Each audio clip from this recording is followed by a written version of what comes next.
안녕하세요. 김용룡입니다. 우리 주변에는 인생의 바닥까지 내려간 사람들이 많이 있습니다. 그들은 고백합니다. 나는 바닥을 쳤다고. 더 이상 물러갈 곳도 없고 내려갈 곳조차 없다라고 말합니다. 그래서 저는 오늘 바닥에 대해서 생각해 보고 싶습니다. 바닥까지 가본 사람들은 말한다. 결국 바닥은 보이지 않는다고. 바닥은 보이지 않지만 그냥 바닥까지 걸어가는 것이라고. 바닥까지 걸어가야만 다시 돌아올 수 있다고. 바닥을 딛고 굳게 일어선 사람들도 말한다. 더 이상 바닥에 발이 닿지 않는다고. 발이 닿지 않아도 그냥 바닥을 딛고 일어서는 것이라고. 바닥까지 갔다가 돌아온 사람들도 말한다. 더 이상 바닥은 없다고. 바닥은 없기 때문에 있는 것이라고. 보이지 않기 때문에 보이는 것이라고. 그냥 딛고 일어서는 것이라고. 정호승 시인의 바닥에 대하여라는 시 전문을 읽어드렸습니다. 어제 저녁 뉴스 시간에 눈물로 릴레이 삭발식을 하는 소상공인들의 가슴 아픈 모습을 보았습니다.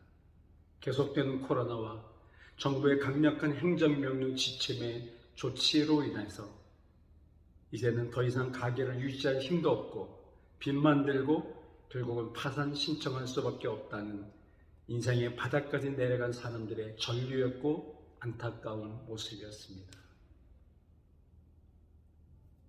혹시 바닥까지는 가지 않는지 모르지만 그와 유사한, 그와 방불한 삶에 내몰리고 있는 사람들이 지금 급증하고 있습니다. 급기야는 극단적 선택까지 하는 사람들을 우리는 많이 보고 있습니다.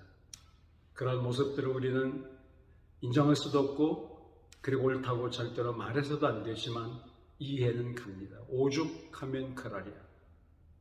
어떤 이는 나는 바닥보다 더한 지하실까지 내려갔었다라고 말한 걸 듣고 보았습니다.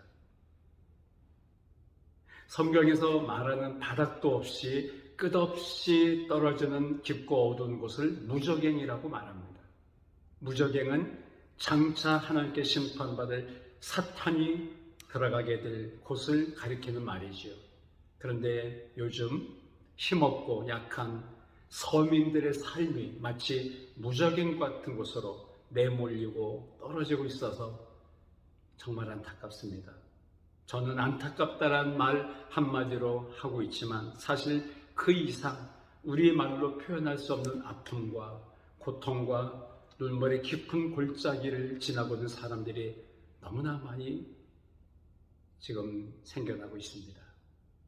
그들의 삶은 무저갱이에 떨어진 것 같은 고통스러운 비참한 삶인 것이죠. 사도 요한은 요한계시록 20장 3절에서 이렇게 말합니다.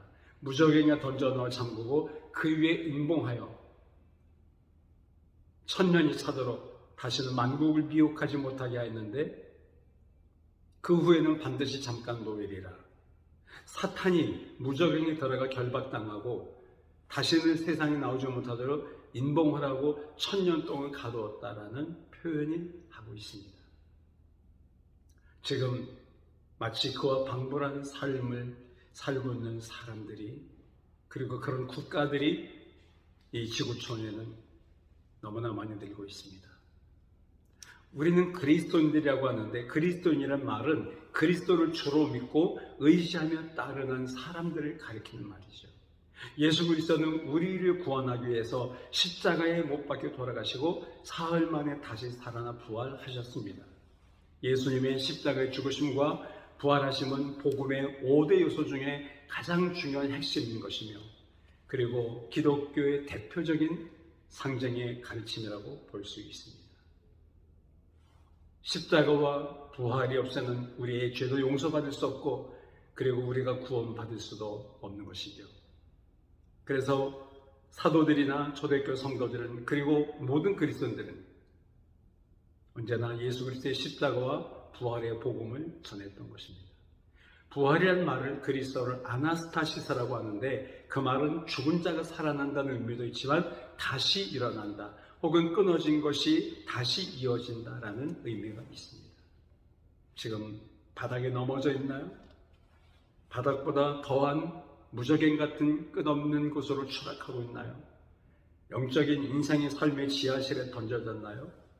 그렇다면 죽음을 이기고 부활하신 예수 그리스도, 그분을 믿고 바라고 의지하면서 다시 일어나셔야 합니다. 예수 그리스도의 부활의 능력으로 다시 우리는 일어나 주님의 나라를 바라보면서 예수 그리스도 그분을 의지하면서 우리는 담대하게 이 고난의 때를 맞서 싸워 이겨 나가야 되겠습니다. 바로 그런 당신이 되시기를 바라면서 우리를 구원하기 위해 십자가에 죽으셨다가 부활하신 예수 그리스도의 이름으로 사랑과 축복을 보내